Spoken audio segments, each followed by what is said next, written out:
Bonsoir, mesdames et messieurs. Alexandre Baudouin et François Trépanier qui vous souhaitent la bienvenue à cette autre édition de Sport Express. Salut François. Mon cher Alex, c'est à ton tour je l'avais oublié, de te laisser parler d'amour. Bonne fête, mon ami. Merci, j'apprécie. Tu me l'as souhaité quand je suis arrivé, je dis, va oublier. Non, c'est rare que j'oublie ça. Je pense que même notre invité va y penser. Oui, je sais. T'es devin, tu sais qu'il va y penser. D'après moi, j'ai un feeling. Oui, merci beaucoup. 38 ans. C'est comme bizarre T'es comme âge. T'es fait pas. Ça, c'est gentil. C'est comme bizarre comme âge. Tu sais, c'est comme, tu fais pas un gros party. Dans 2 ans, peut-être qu'à 40, je le ferai. Ça devrait. Puis on a fait un souper samedi, puis ma fille, ce matin, je disais, hey, Victorien, maintenant, c'est la vraie fête à papa, tout ça. Ben non, je te l'ai souhaité samedi. Fait que tu vois que. OK, fait que tu n'as pas eu de souhait.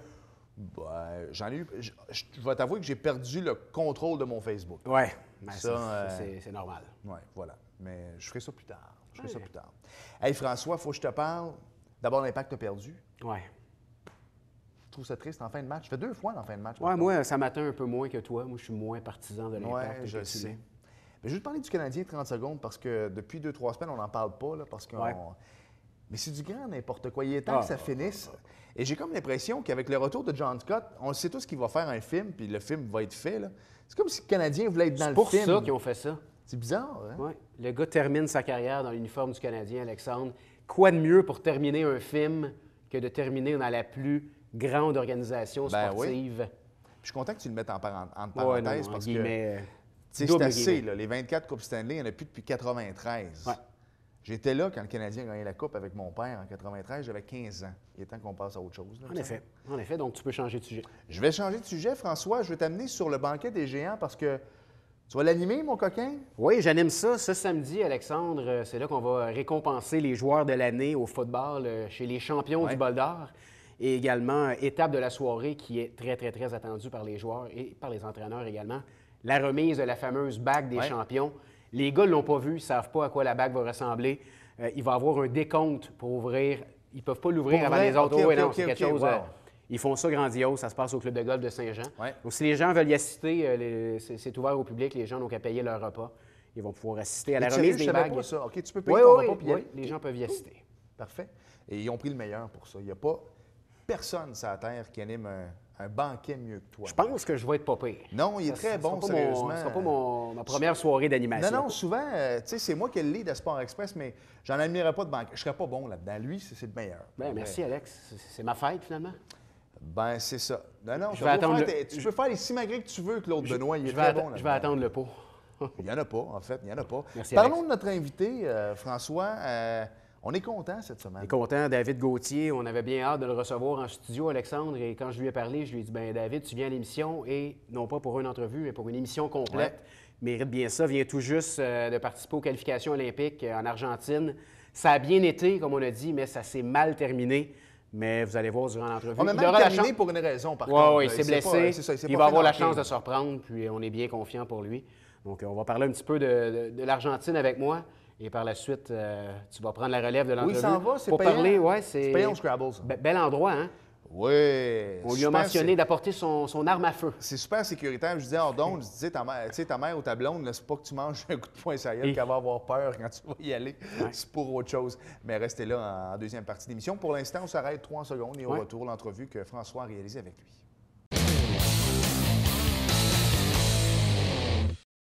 On est bien heureux d'avoir à l'émission cette semaine pour une émission complète sur la boxe avec un boxeur de Saint-Jean-sur-Richelieu qui revient tout juste des qualifications olympiques en Argentine. Ça a bien été, mais il va y avoir une suite. David Gauthier est avec nous. Salut, David. Salut. David, écoute, tu reviens de l'Argentine. Ça fait quelques jours pour les qualifications olympiques. Ça s'est bien passé pour toi, mais ça s'est un petit peu mal terminé à cause d'une blessure. Parle-nous un petit peu, premièrement, comment ça va? Présentement, ça va beaucoup mieux. L'épaule revient tranquillement, puis les résultats sont quand même positifs malgré tout. Fait que pour ce qui s'est passé là-bas, ben écoute, ça augurait tellement bien, ça regardait bien. Fait que c'est sûr que la blessure est arrivée au mauvais moment dans le combat, parce que je pensais gagner ce combat-là. En plus, si tu gagnais ce combat-là, tu avais ta place aux Jeux olympiques. Hein? Exactement. C'était fini, puis en plus, c'était le numéro 1, c'était le favori du tournoi. Puis je me sentais tellement confiant dans ce combat-là, je me sentais énergique, je me sentais rempli à pleine capacité. Là. Je veux dire, j'étais full énergie, fait que... Puis je veux dire, mentalement, tout allait bien. Je me suis battu le soir, fait que j'avais eu le temps de récupérer dans la journée. Il faisait moins chaud. faisait moins chaud exactement, c'est les 2 combats d'avant. C'est comme je t'ai dit un petit peu avant l'entrevue, c'était beaucoup plus chaud dans l'après-midi. Se battre l'après-midi, c'était beaucoup plus dur. Fait que le soir, ça a été... le dernier combat, c'était vraiment... malheureusement, la blessure a joué un petit peu. A pris le dessus. Ouais. David, parle-moi un petit peu du parcours que tu as fait pour te rendre là. C'était la qualification olympique. Tu avais des combats à faire pour te rendre jusqu'au jeu. Ça te prenait tant de victoires. Premièrement, qu'est-ce qui a fait que tu t'es rendu en Argentine? C'était d'autres compétitions à travers le monde. Parle-moi un petit peu des différentes étapes pour te rendre jusque-là. Oui, bien en fait, il y a eu au mois de décembre, il y a eu la première qualification. C'était la qualification au niveau du Canada. Cette qualification-là, ça a été, écoute, dernière minute. Okay. Je revenais d'une blessure, une autre blessure, mais cette fois-là, elle a nécessité une opération à la main droite. Okay. Fait que je revenais de dernière minute, on dit on prend, puis je ne l'avais pas beaucoup testé à l'entraînement, pas beaucoup de sparring, pas beaucoup de partenaires d'entraînement, parce que j'ai pu tester vraiment ma main droite. J'ai testé vraiment beaucoup la main gauche. Par contre, c'est ça. Tu t'es en allé là en disant, gars, je prends une chance, j'y vais. Bien, je dis là, ça passe ou ça casse. Ouais. Je pense dans une vie, à l'âge que je suis rendu, j'ai dit pour les Olympiques, j'étais prête à tout. Puis je le suis encore, je dis, en tout cas. On va en parler tantôt. Oui, mais c'est ça. Je suis arrivé là-bas, j'ai dit, tu sais, très nerveux. Très, très nerveux, il faut le dire. Là. J'ai jamais été nerveux autant pour un combat, parce que tu sais, quand tu ne sais pas si ça va tenir, là, puis tu ne sais pas la préparation aussi, comment ça peut t'apporter comme confiance. Fait que là, cette fois-là, j'ai dit, ben regarde, le premier coup de poing que j'ai donné, j'ai dit, wow, ça a tenu le coup. Tu l'as senti tout de suite? Droite, ouais. C'était pas ma plus belle boxe, mais tu sais, l'expérience, le cœur que j'avais, je pense que ça a donné vraiment un bon coup pour partir le tournoi. Puis c'est ça, j'ai gagné chacun de mes combats, puis après ça, ben j'ai gagné le tournoi pour la première qualification. Puis rendu en Argentine, là, on a parlé de ton combat de tantôt qui malheureusement s'est mal terminé. Mais il y a eu combien de combats auparavant, avant ça? En Argentine? Oui. Il y a eu 2 combats. Okay. Le premier contre un gars en début de semaine, un tough, un gars vraiment solide, musclé, un gars qui a une bonne force de frappe. Puis en plus, qui m'avait un petit peu intimidé en début de semaine. Je ne savais pas trop c'était qui j'avais affaire. Puis il était avec toute son équipe. Puis j'entendais en anglais là, que le gars allait me battre, puis qu'il allait me botter. Qu'il allait me botter le derrière, puis tout. Là, je me disais, ah ouais, je regardais un petit peu c'était à qui j'avais affaire. Là, je ne savais pas trop lequel. Puis je me suis dit, OK, c'est dans le ring que ça va se passer. Fait que j'étais content d'avoir gagné ce combat-là. Puis en plus, j'ai gagné décision unanime. Wow. J'ai bien boxé. Fait que j'ai bien dominé. Je te dirais même que, tu sais, il y a un round où j'avais l'air d'un bon Cubain, ce que je me faisais pas toucher. J'étais rapide, les mains hautes. Le gars, je l'ai même fait très mal paraître. Fait que... Son équipe va faire un peu moins de bruit après ça, hein? L'équipe, après, je les ai rencontrés, on s'est recroisés. Puis il riait un petit peu du gars qui avait tenté de m'intimider, de leur boxeur. Tu sais, ouais, respect. Respect. C'est ça, un petit signe de respect. Ouais. Puis par la suite? Par la suite, il y a eu le gars du Panama, un jeune, très jeune, je pense 19 ans, mais très talentueux. Il a fait un combat quand même assez serré avec le champion du monde cubain, Lázaro Alvarez, fait que ça a vraiment donné un combat. Ça a été une guerre, je te dirais. Ça n'a pas été un combat propre. Ça a été un combat où je suis allé chercher à chaque fois fin de round, mais j'étais tellement... je savais quand j'allais donner beaucoup, qu'il fallait que je donne beaucoup. Ouais. Puis à chaque fois, ça sortait très bien. Là, puis, en tout cas, à tous les rounds, je me disais, OK, j'ai gagné ce round-là. L'autre round après, c'était de recommencer le travail. Je commençais fort. Dans le milieu du combat, j'allais chercher le combat, le round encore, puis je finissais fort aussi. Fait que je réussissais toujours à gagner chaque round. Puis, tu sais, j'étais très lucide dans ce combat-là. Fait que j'étais vraiment content. Donc, jusqu'à date, on avait un parcours parfait. Là, après vient le combat, malheureusement. Oui, mais quand même, tu sais, il y a du positif parce que l'état d'esprit dans lequel je suis embarqué dans le combat, contre le favori du tournoi, le gars du Venezuela, j'étais embarqué dans le combat avec une confiance puis une détermination. J'avais faim. Tu sais, je veux dire, cette faim-là, je dis, quand tu sens cette parce que tu savais où la victoire te menait aussi, hein? Je savais où la victoire me menait exactement, mais je savais à qui j'avais affaire. C'était une grosse pointure. C'était le numéro 1 du tournoi, tu dis? Oui, le favori du tournoi. Tu sais, c'était une grosse pointure. Puis je savais, par exemple, tu sais, j'avais de la pression, mais en même temps, je me suis dit, tu sais, j'ai rien à perdre, puis j'ai faim. Je le voulais, ce combat-là. J'avais une bonne stratégie, on avait préparé de quoi de solide. Puis au niveau du mental, j'étais arrivé là à 100 % Puis plus que les rounds avançaient, je me disais, le gars, il est obligé de sortir de sa zone de confort, partir après moi. Il a vraiment voulu me donner du fil à retordre. Puis à toutes les fois, j'avais une réponse à y donner rapidement. Puis je l'ai pincé avec les meilleurs coups, j'étais le plus précis. Fait que j'étais vraiment content. Fait que je m'en allais vers une victoire, à mes yeux, quand même assez éclatante, je te dirais.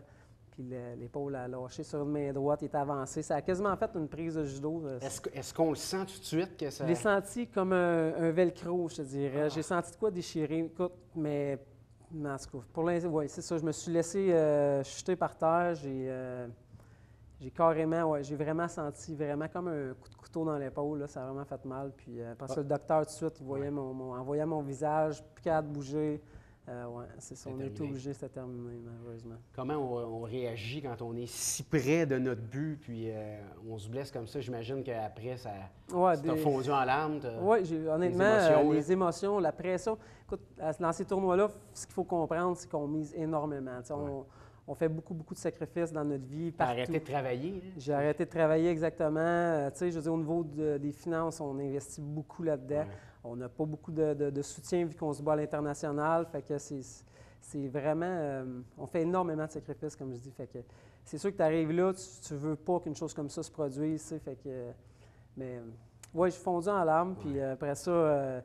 c'est parce qu'on appréhendait vraiment beaucoup. Moi, j'étais certain avec l'effet que ça avait fait dans mon épaule. J'ai dit, on s'en sortira pas. Sans opération. Sans opération. Même le docteur de l'équipe canadienne, on était vraiment, ça augurait pas bien. Là, tu as eu des bonnes nouvelles avec la résonance magnétique. Avec la résonance magnétique, vendredi passé, j'ai eu des bonnes nouvelles de mon docteur. On se demande qu'est-ce qui a pu se passer, que ça fasse aussi mal, puis que ça n'aille pas déchiré. Ouais. Oui, une petite blessure, c'est pas parfait. Mais d'ici peut-être 2 semaines, peut-être, je vais être en mesure de revenir à 100 % puis m'en aller en Azerbaïdjan cet été. Oui, c'est ça. Donc, rapidement, la prochaine étape, c'est quoi avant que je laisse ma place à Alexandre? L'Azerbaïdjan, c'est un autre tournoi, dans le fond, pour te qualifier pour les Olympiques. Oui, c'est mondial. Fait que tous ceux qui n'ont pas réussi à se qualifier sur leur continent, on s'en va en Azerbaïdjan. Écoute, ils vont peut-être en avoir un petit peu moins, un petit peu plus. Mais oui, je pense que j'ai ma place parmi l'élite mondiale. Fait que ceux qui vont là-bas, c'est une petite coche en dessous. Mais ça va être tous des combats difficiles, mais c'est tous des combats que je suis capable de gagner. Fait que je pense que je suis très confiant pour la suite. Puis je m'en vais là avec je veux partir avec le même focus, la même détermination que j'ai eue dans le dernier combat, la même faim, je te dirais, la même rage de vaincre. Puis je veux arriver là. Puis il y a combien de places disponibles? Il y en a 5. Fait que 5, François, je pense que moi, en tout cas, je me vois là-dedans. Puis si nous autres aussi, on le voit. L'association, oui. Si l'association de la IBA, ils veulent les meilleurs, je pense que... Ils veulent du show, ils veulent du spectacle, ils veulent de quelqu'un qui a de quoi de particulier. Moi, je suis un gars qui est très explosif, qui est rapide, qui a quand même une bonne force de frappe, puis qui est intelligent, qui a une vision différente. Je pense qu'ils veulent un bon spectacle. Ils vont me prendre certains, puis ils vont me donner...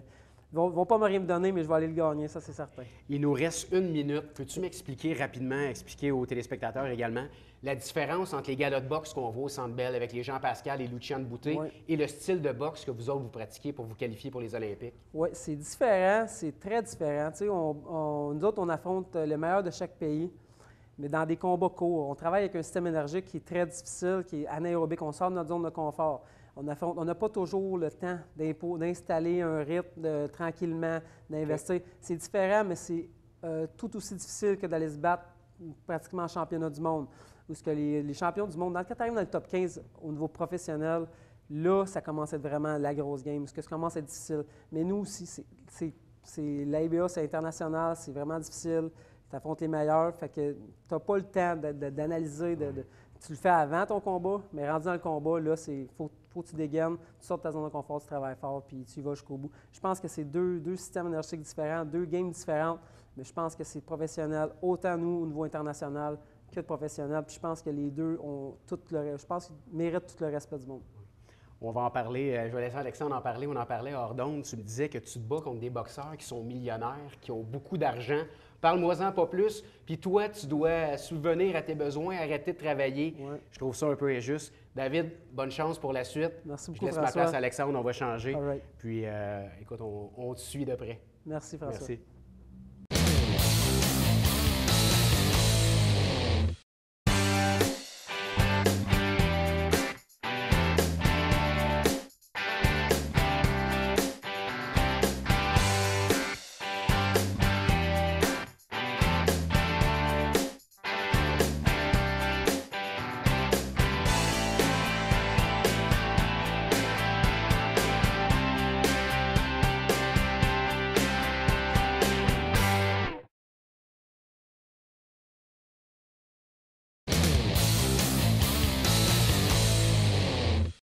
Nous sommes de retour à Sport Express dans ce spécial 100% David Gauthier. Salut David.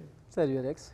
David, à la fin de l'entrevue tantôt avec François, tu parlais que tu te battais contre des pugilistes qui sont un petit peu plus riches que nous, en fait, et que vous, athlètes amateurs qui tentez de faire votre place aux Olympiques, parle-moi-en un peu. C'est quoi, ces gens-là sont-ils mieux financés par leur pays respectif? Est-ce qu'ils ont des commanditaires plus gros qu'ici? Comment ça marche?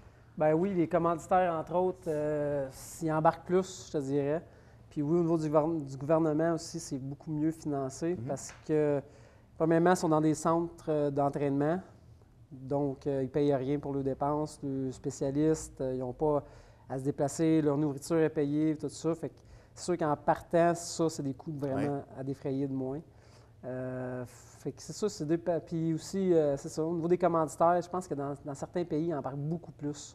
Je ne dis pas que c'est tous les pays qui sont vraiment très bien rémunérés, mais dans plusieurs pays, là, quand on parle des meilleurs là, en Europe, des meilleurs en Asie, des meilleurs un petit peu partout dans le monde, là, je pense qu'il y a beaucoup plus de financement qu'ici au Québec, au Canada. Au Canada, exact. Ouais, on est au Québec, mais le pays que tu vas représenter aux Olympiques, jusqu'aux dernières nouvelles, c'est encore le Canada. Ouais.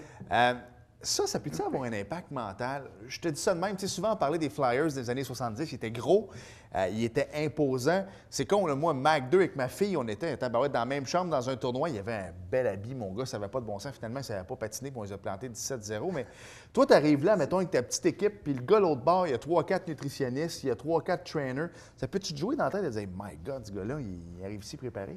C'est sûr que tu dis, crime, ce gars-là, il n'est pas là pour rien. Tu sais, s'il y a vraiment cet encadrement-là, c'est parce qu'il y a du monde qui ont investi dans lui. Fait que c'est sûr que si tu arrives là, tu sais que le gars va être de niveau international, vraiment de l'élite internationale. Fait que ça te joue dans la tête un petit peu, c'est sûr, mais tu sais, c'est surtout au niveau de le souci financier, je pense qu'ils l'ont moins. Tu sais, nous autres ici, il faut qu'on gère un petit peu tout. À toutes les années, il faut qu'on se rebatte, défendre notre titre. Il y a de la politique à travers tout ça. Fait que, tu fais une année, tu ne t'assieds pas sur tes lauriers parce que tu sais qu'il faut que tu redéfendes ton titre, sinon l'année d'après, tu es sur la paille, tu sais. Fait que c'est sûr que tout l'aspect financier, c'est difficile. C'est un plus, c'est un souci de plus. Je pense que ça fait partie de la game au Canada, malheureusement.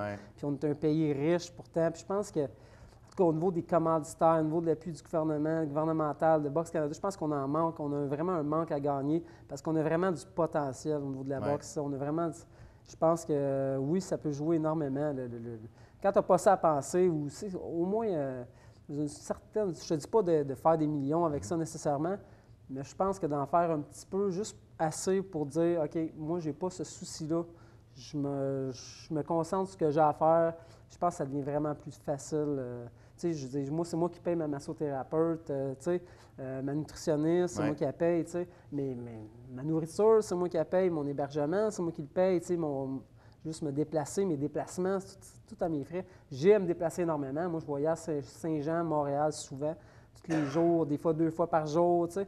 Fait que, tu sais, c'est tous des côtés, c'est sûr, des aspects à ne pas négliger. C'est pas négligeable. Je veux dire, oui, il faut y penser. C'est sûr qu'on parle des athlètes olympiques aux 4 ans. En tout cas, nous, ici à Sport Express, on te reçoit souvent. Fait que on peut pas dire qu'on te reçoit juste une fois aux 4 ans, mais en même temps, c'est pas normal. Puis on demanderait à la majorité des Québécois qui suivent la boxe, ils seraient peut-être même pas capables de dire que Jean-Pascal a déjà participé aux Olympiques.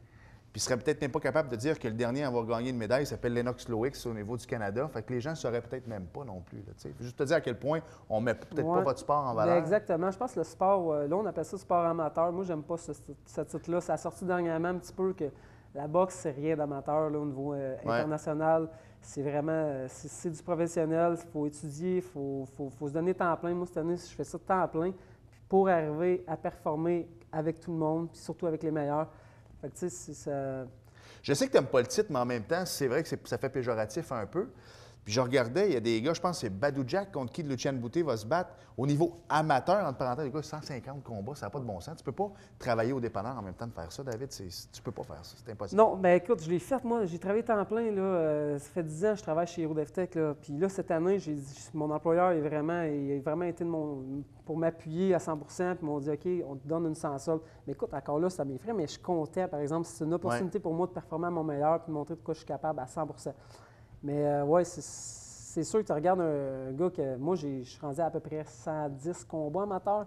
C'est beaucoup, puis tu peux pas faire ça. Moi, je l'ai fait, puis écoute, la santé en mange un coup. Quand tu travailles, j'ai 2 enfants. Je sais que tu as des enfants aussi. Là. Oui. Tu sais, avec 2 enfants, moi, je les ai une semaine sur 2. Fait que, tu sais, avec ça, j'avais l'entraînement à temps plein.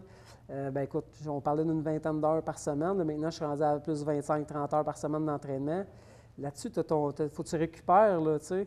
Fait que moi, ma récupération, j'essayais de travailler pendant que j'étais supposé récupérer. Fait que c'est sûr qu'au niveau de la santé, je peux dire, j'avais un bon métabolisme. Ouais. J'étais capable de récupérer, mais écoute, c'était pas santé. Là. Je veux dire, j'étais arrivé des fois avec une petite perte d'énergie. Puis, Ouais. fait que c'est sûr que là, moi, je le referais pas. Ce que j'ai fait présentement, là, jusqu'ici, je le referais pas en travaillant. C'est sûr, c'est temps plein.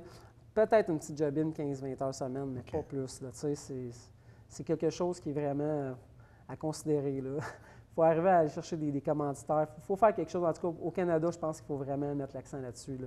Parce que c'est sûr que je regarde mes adversaires. Là, même pas évident. Au Canada, souvent, le monde va se faire aider à Ouais. gauche, à droite parce que le calibre est trop fort. Tu sais. Ah, des fois, ici, c'est difficile d'essayer de faire passer des subventions pour le sport. En tout cas, il faut travailler fort des fois. Ouais. On ne fera pas de politique quand même, là, mais c'est ça pareil. David, tu as parlé en ouverture avec François tantôt, des qualifs pour toi, c'était dans le sud de l'Amérique. Et là, entre les deux entrevues, on s'est dit, où c'est que tu t'en vas, toi, pour ta sélection olympique? Écoute, je te dis ça de même, puis on peut peut-être voir une petite carte. Claude, tu vas t'occuper de ça. Écoute, tu t'en vas à Nazarbadjan. Écoute, je ne suis même pas capable de le dire. Là, ça, c'est probablement même Tintin, je jamais allé. Je te dis ça de même. Puis, à gauche, tu as la Turquie, ce qui est quand même fort intéressant. Au sud, tu as l'Irak. Tu as la Syrie, pas très loin aussi. Tu as l'Iran, super sympathique. Tu as la Russie et tu as la Géorgie. Pas la Géorgie des États-Unis, mais la Géorgie de l'Europe de l'Est, c'est vraiment, vraiment cool. Et tu as le Kazakhstan aussi, qui n'est pas loin. Alors, en tout cas, peut-être que... C'est un tout inclus, ça, Alex. C'est un tout inclus. Ouais, ça va être vraiment sympathique. Et si tu n'as pas de souffle, mais que tu arrives là-bas, probablement que tu vas courir plus vite. Mais en tout cas, je te dis ça de même. Mais comment tu vois ça, là? Parce que tu es rendu là, maintenant, ton épaule va mieux. C'est quoi la suite des choses pour toi? Bien, moi, comme je l'ai dit un petit peu plus tôt, c'est d'arriver dans l'état d'esprit que j'ai laissé mon dernier combat, juste avant la blessure. Je repars, je ne veux pas repartir à zéro. Là. Je veux repartir où j'étais rendu. Je veux repartir avec cette confiance-là. Puis je pense qu'avec cette confiance-là, il n'y a pas grand monde qui vont réussir à me battre. Je veux dire, franchement, il faudrait que j'aille un tirage au sort parce qu'on sait que c'est un tirage au sort là, dans ces tournois-là. Fait que c'est avec un tirage au sort un petit peu favorable, je te dirais, là, où j'affronte pas le seul qui pourrait me donner vraiment Que tu as affronté en demi-finale lors des derniers. Tu as quand même affronté le favori. Puis je pense, là, avant ta blessure, tu l'avais là, au premier round. Moi, écoute, je m'en allais, je pense, sur une victoire. Là. Écoute, ça aurait été une victoire quand même serrée parce que tu ne bats pas un gars politiquement comme ça facilement, mais je portais les coups les plus précis. Je portais tout allait vraiment à mon avantage, je pense. Le gars, je l'ai sorti de sa zone de confort. Il était obligé de mettre vraiment l'accent sur l'attaque puis de forcer le combat. Puis de cette façon-là, moi, j'amenais à faire ce gars-là à créer des erreurs puis à capitaliser là-dessus. Fait que j'étais vraiment, vraiment très confiant à chercher d'arracher une victoire à ce favori. Puis j'en parlais avec ton frère Ordon, pour m'en parler. Ton frère ne reste pas beaucoup de temps, mais il va faire un retour sur le ring. S'ils prennent les 5 premiers, avec la même blessure, mais le même parcours, tu passes, en fait. Là. Oui. Parce que tu étais dans les 4 derniers, en réalité. Oui, exactement. Exactement. Oui, c'est ça. Ça aurait été 2 victoires, puis j'aurais passé des... Oui, exact. En tout cas, tu aurais le même parcours, puis tu aurais une fin plus heureuse, même avec une blessure, en fait. Puis même là, je veux dire, je ne veux pas penser à ça, mais je suis le prochain au niveau de l'Amérique qui arrive de quoi, qu'un gars passe pas le test antidopage, le gars ne fasse pas le poids ou se blesse. Ah! Je peux passer. On va envoyer des bouteilles d'eau. On ne sait jamais. Je veux dire, je ne mise pas là-dessus. Je vais miser sur mes performances qui s'en viennent en Azerbaïdjan. Mais je veux dire, on ne sait jamais. Je vais peut-être né sur une bonne étoile finalement. Puis, écoute, tu as travaillé assez fort. Mais anyways, garde, tu vas te rendre puis tu vas rentrer par la grande porte. Je suis convaincu. Oui, je pense que c'est ça mieux. Parle-moi de ton frère un peu, au-delà du fait que vous vous ressemblez, parce que vous êtes jumeaux, mais il fait un retour sur le ring? Oui, il fait un retour sur le ring. Mais ce que je veux dire, premièrement, c'est que sans lui, je ne boxerais peut-être plus aujourd'hui. Tu sais, il est là pour moi depuis le début. On a toujours été les deux à augmenter le niveau, tu sais, les deux en challengeant puis tout. Fait que, il fait un retour, puis je suis bien content. Tu sais, on est deux passionnés, puis c'est un gars... il mérite vraiment beaucoup de faire un bon retour, finir en force sa carrière. Puis il méritait sûrement de gagner un championnat canadien, finir deuxième souvent. Puis c'est vrai. C'est un gars qui en a arraché, qui a travaillé fort en dehors de la boxe, puis avec la boxe en même temps. Fait que je pense que... Puis là, c'est ça, il fait un retour en même temps, puis je pense qu'il y avait il veut même donner un petit peu de ce qu'il va vendre comme billet, là, pour me soutenir à ma cause puis payer un petit peu les débourser parce que mes voyages. Hey, si tu regardes depuis tantôt, c'était pas prévu, viens ici, viens ici, viens ici. Ah, il est là, justement, en studio. Ah, ouais, viens, t'as pas le choix, là, on s'en fout. Là, Viens, je viens de le dire. travailler. Mais, ouais. Écoute, c'est quand est-ce le combat? Regarde la caméra. C'est quand? Le combat, c'est. On t'entend pas, moi je vais te répondre. C'est quand? Le combat, c'est Ouais. le 28 mai. 28 mai prochain. À Saint-Jean. À Saint-Jean-sur-Richelieu. On va avoir l'occasion, Frank, on va en reparler, c'est sûr. Hein, ça prenait un moment, José Lito Michaud dans le show. On l'a jamais eu encore en 10 ans. On l'a, là. La meilleure des chances, les boys. Puis l'année prochaine, on se reparle. Peu importe ce qui arrive, on va se reparler, c'est sûr, mais je suis convaincu que c'est ton année 2016. La meilleure des chances. Merci beaucoup, Alex. Merci. Super, puis Alex, bonne fête à toi. Oui, merci. Oui, c'est mon anniversaire. On tourne le lundi. Ben oui, c'est ma fête. Merci, bon combat au mois de mai. Merci. That's it. François, avant de parler de NASCAR, salutations à Sabrina Aubin. Ça a très bien été pour elle. Championne canadienne, Sabrina, félicitations. Puis on aura l'occasion de la recevoir sur ce plateau très bientôt. Elle, je lui souhaite pour 2020, François. Il est trop tard pour 2016. On la veut au jeu. Définitivement. Ouais. Parle-moi un peu de foot. Oui, les Titans de l'École des Savanes et de l'École Joséphine d'Endurant-Alexandre sont présentement en recrutement dans les catégories cadets. Donc, c'est du 1er octobre 2001 au 30 septembre 2003 et Benjamin 2003 à 2005. Ouais.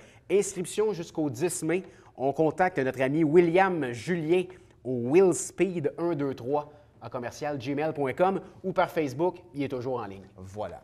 Hey François, il faut que je te parle rapidement. J'ai 30 secondes. C'est mon NASCAR le plus vite à vie. Vas-y. C'est la présentation dimanche dernier du sprint de NASCAR, le STP 500. Oui. C'était à Martinsville, en Virginie.